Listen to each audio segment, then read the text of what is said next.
Good morning. Welcome to Thought for the Day. Well, it is my thought for the day today. Just thought we'd have a little bit of a reflection on what's gone on in the last couple of days.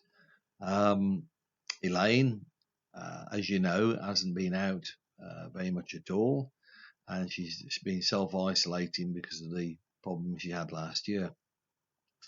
So I encourage her to come with us, not to come out the car or anything, but just to get out the house on Saturday to go down, drop some cakes off for the cake giveaway at church.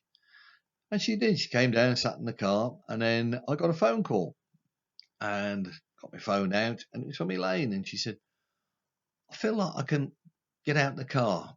Can you come and lock the car? So I said, yeah, fine. And so she got out the car and she was chatting to a couple of people and she felt comfortable with that. And that's fantastic. And she was able to just, be herself. And that was great. It was great to see, and it was an encouragement. It doesn't mean everybody's got to go out and be with everybody, but it was just nice to see her out and about. Same as it was on Sunday. A number of people were able, and I know not everybody is, and that's fantastic. And we're still live streaming from church, so that's fantastic as well. So we're going to be able to hopefully accommodate everybody. And it was nice to see some people out as well, socially distancing, sitting in the car park, nice distance, and just to interact with human beings. That was fantastic.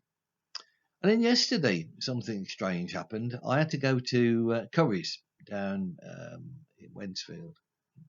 Yeah, down by the M5, M6. And I said to Elaine, do you just want to drive out? You don't have to go anywhere, you don't have to do anything. We can have a drive out, and I've got to swap some stuff. And they're all time limited, so I had to do that. So she said, yeah, no problem. So we went down, and no queues or anything. I was quite surprised. Went and stood outside, and didn't know the procedure or anything, so I've not been there since the coronavirus has happened. The young lady was at the front, directing people, telling people where they can go and or how to go to different things. Told her what I was there for. She said, "Yep, go down here, follow the purple lines, I think it was," and we followed the purple little fingers or arrows or whatever they were, and eventually ended up where I needed to be. Swapped what I needed to do, did everything, no problem.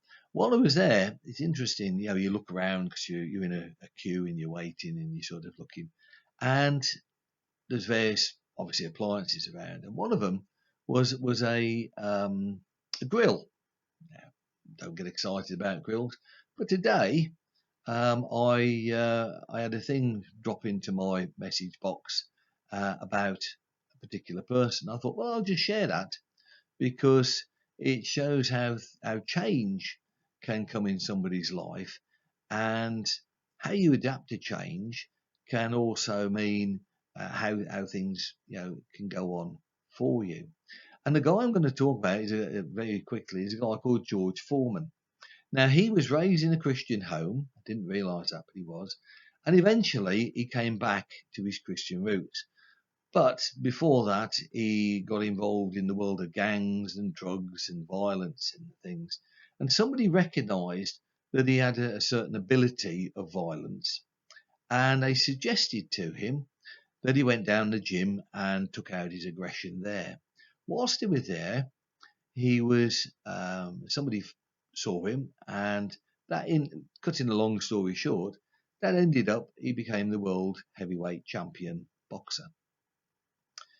Earned millions and millions of dollars doing that. But the thing is, boxing is a relative short career for people, and eventually his career is in boxing sort of started to, from top level boxing, started to dwindle a bit. And he found he could only get sort of small fights for only a few $1,000s. And he was also putting on weight, and he didn't really look in shape. So he decided he had to get back into shape. So he started to get back into shape, but he had to lose the weight. And a friend of him introduced him to a healthy diet. And part of this healthy eating regime involved using a grill. And one day, his wife turned round to him and said, listen, why don't you put your name to this grill? I'm sure people would be interested in buying it. And so he did. And the interesting thing is that the George Foreman grill has sold now over 1 million grills and still selling. He's made more money from selling grills, this little grill, than he ever made as a champion world boxer. And it just made me think, well, yeah, we're in this situation, this with COVID, and we're not sure what's going to happen. And I'm sure that something will come out the other end for people that is different. We've just got to look at things a little bit more differently. And I'm sure that if we pray about things, then God will reveal exactly what it is that we need to do. And so, finishing in Curry's, doing what I had to do there, got back to the car and was ready to drive, getting ready all to go. And Elaine said, oh, I've seen a Boots over there. I said, yeah. She's, can we pop over? Because there's a couple of things I want to get. So I said, okay. So we put my mask back on and what have you. Well, the other different thing was I put my hearing aids in. And I haven't been wearing them for a while. And it's amazing all the different noises and sounds and things that seem, to just bombard you. That obviously do bombard you, but you don't hear them. And it was like, wow. It was an interesting sort of sensory sort of experience going on anyway. So we get to Boots, and Elaine does some shopping and comes out. And just before she comes out, she tells the person behind the till, she says, do you know, this is the first time I've done any proper shopping in 15 weeks. And that struck me, and I thought, wow, yeah. She's probably been out the house in 15 weeks, and that doesn't mean going anywhere. It means probably just driving around in the car. Probably about half a dozen times. Recently, we've been walking around the ponds up at Essington just to get a bit of exercise, get out and about, just moving the body. And so these are strange times. The good news is, and I want to encourage you, that there is going to be another life beyond COVID, and not to worry about it. I was getting a bit worried about Elaine because she seemed she was like a bird trapped in a cage, because she's a people's person. She loves people. She loves being out there with people.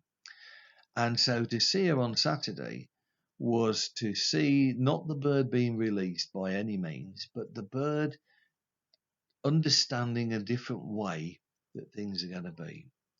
So I just want to encourage you, and I really do, that those guys, you guys that have not been able to get out, it is a different world, but be encouraged. It's not as terrifying world as you think that it is. Okay, so whenever that is, that the time is when you want to come out and you're allowed to come out of wherever you are, then things will be a bit different. But don't think they're as terrifying as people are saying they are, because amazing things about human beings, we adapt very well. So I want to encourage you. I want you to have a great day, whatever you're doing. Just be blessed, be excited, and just remember that the best is yet to come. God bless you.